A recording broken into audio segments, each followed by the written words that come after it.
Maka saudara-saudaraku yang sedang ribut berbicara nasab, mohon tunjukkanlah kepada kami yang bukan zuriat Nabi ini, akhlaknya Nabi Muhammad SAW. Apa akhlak Nabi? La tahasadu, wa la tabaghadu, wa la tadabaru, wa kunu ibadallahi ikhwana. Saya berbaik sangka, orang yang berdarah-darah baginda di tubuhnya, insya Allah tidak beriri dengki. Amin. Ya. Tunjukkan kepada kami akhlak ini.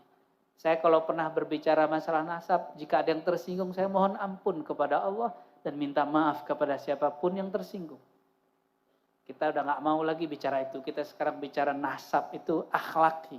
Assalamualaikum warahmatullahi wabarakatuh. Nahmaduhu wa nusalli wa nusallim ala rasulihil karim.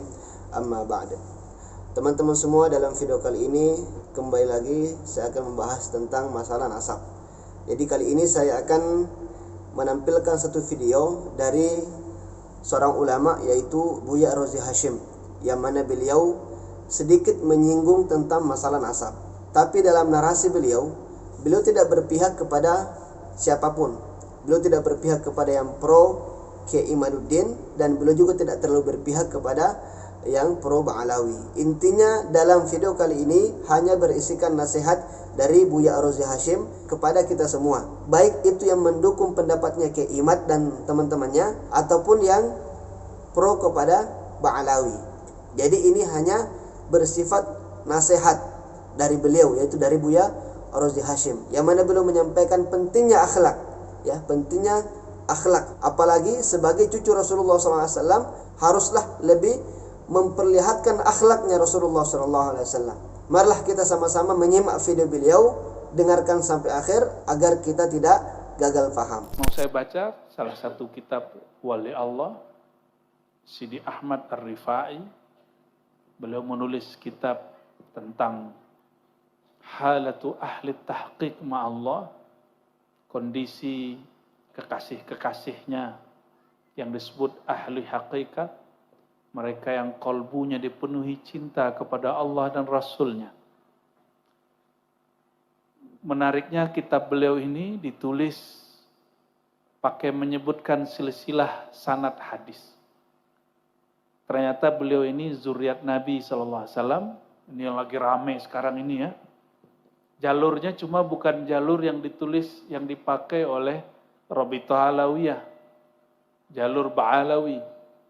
Jadi beliau ini jalurnya melalui As-Sayyid Ali Ar-Ridha, dari ayahnya Musa Al-Qazim, dari Ja'far Shadiq sampai kepada Rasulullah SAW. Jalur ini juga jalur yang dipakai merupakan nasab sebagian Wali Songo.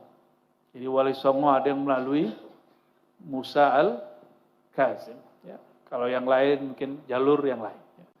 Nah, maka saudara-saudaraku yang sedang ribut berbicara nasab, saran kami Al-Fakir, kalau pantas didengar, Wali Songo dan zuriatnya adalah zuriat Nabi Sallallahu Alaihi Wasallam. Sadah Ba'alawi yang nama-nama mereka tertulis dalam Rabithah Alawiyah pun juga zuriat Nabi Sallallahu Alaihi Wasallam. Mohon tunjukkanlah kepada kami yang bukan zuriat Nabi ini, akhlaknya Nabi Muhammad SAW. Apa akhlak Nabi? La tahasadu, wa la tabaghadu, wa la tadabaru, wa kunu ibadallahi ikhwana. Ini pun disebut oleh beliau di riwayat ini. Janganlah saling iri dengki. Janganlah tabaghadu, saling menyulut kemarahan atau memancing marah atau jadi provokator orang marah. Sekarang bikin marah orang gampang Pak Kiai. Kalau dulu orangnya didatangi. Kalau sekarang cukup buat channel di YouTube. Ngomong di YouTube. La tabaghadu, jangan menyulut kemarahan orang. Wala tadabaru, ini wala tadabaru, jangan saling membuang muka. Apa kata Sidi Ahmad Rifai, zuriat Nabi SAW? Nama beliau juga nggak tertulis di Robito Alawiyah. Dan zuriatnya banyak. Saya ketemu di Banjar, ketemu di Bandung. Dan mereka nggak marah namanya nggak ditulis di Robito Alawiyah. Wajar kan, bukan Alawi. Ya. Apa kata beliau? Wali Qutub di zamannya, la tahasadu. Jangan saling iri dengki. Kenapa kata beliau? Al-hasadu, sifat hasad itu sifatnya iblis. Minasyaitan. Iblis itu dulu iri kepada nenek moyang kita, kakek moyang kita, Sayyidina Adam. Benar gak? Maka orang yang iri dengki, apakah urusan jabatan, popularitas, termasuk nasab. Ini termasuk orang yang terpancing oleh sifat-sifat iblisiah. Orang yang hasad bukan iblis, bukan setan, tapi dia kerasukan sifat iblis. Saya berbaik sangka, orang yang berdarah-darah baginda di tubuhnya, insya Allah tidak beriri dengki. Amin. Ya. Tunjukkan kepada kami akhlak ini. Saya kalau pernah berbicara masalah nasab, jika ada yang tersinggung, saya mohon ampun kepada Allah dan minta maaf kepada siapapun yang tersinggung. Kita udah gak mau lagi bicara itu. Kita sekarang bicara nasab itu akhlaknya. Lalu kata beliau, wala tabaghadu, jangan saling menyulut kemarahan. Kenapa? Yang suka marah-marah itu as-sibaiyah minal hayawan. Itu yang buas dari kalangan hewan. Maka orang yang suka ngamuk-ngamuk, suka marah-marah. Ya, kalau kita begitu, mungkin kita bukan hewan buas, tapi kita kerasukan sifat hewan buas. Maka jika di rumah marah-marah, segera kita minta maaf. Ya, ini tadi berangkat ke sini ada yang marah-marah nggak? Kalau ya nanti pulang minta maaf. Ya. Oh gengsi minta maaf. Nah, itu juga bagian daripada mengusir sifat-sifat iblis di badan. Iblis itu gengsi. Gengsi loh, aku pertama dicipta, lebih dulu dicipta dari Adam. Kenapa aku yang sujud kepada Adam? Kenapa aku merendah kepada Adam? Udah meninggal Nabi Adam, udah meninggal para nabi, ketemu Nabi Musa. Iblis ternyata pikiran mau tobat tuh. Iblisnya mau tobat. Hah? Ada yang nggak mau tobat di sini? Ada yang nggak sadar dia salah? Berarti dia lebih dahsyat daripada iblis.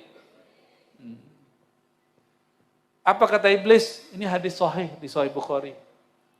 Musa, aku mau tobat. Kira-kira gitu. Aku mau tobat gimana? Oh kata Musa gampang. Sini aku ajarin. Nih aku bawa ke suatu tempat. Dibawalah oleh Nabi Musa ke suatu tempat. Ternyata ada satu gudukan tanah panjang.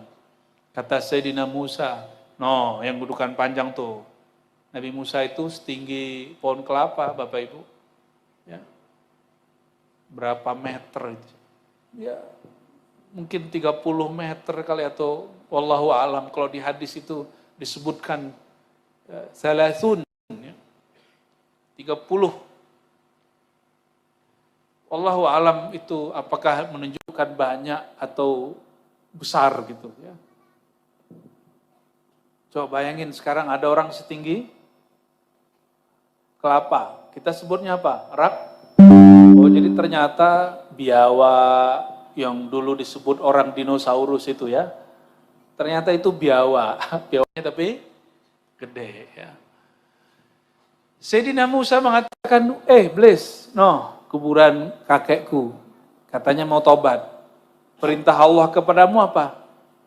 Sujudlah. Yang mau sujud siapa? Semua malaikat kecuali iblis. Maka sifat sujud itu sifatul malaikah. Sifat para malaikat. Ketika iblis disuruh sujud dan dia nggak mau sujud, dia batal pangkat kemalaikatannya. Jadi malaikat itu ada pangkat, ada malaikat itu jenis. Sama, setan itu ada yang pangkat, ada yang jenis. Kalau setannya pangkat itu manusia yang kerjanya nyuruh orang jahat. Ya'muru bil fahsya. Itu manusia, syayatinul jinni wal. Jadi adakah setan manusia? Sama, adakah jin malaikat? Itulah dulu Azazil itu. Ya. Maka disebut di dalam Al-Quran dan ini diperkuat oleh para imam-imam ahli tafsir.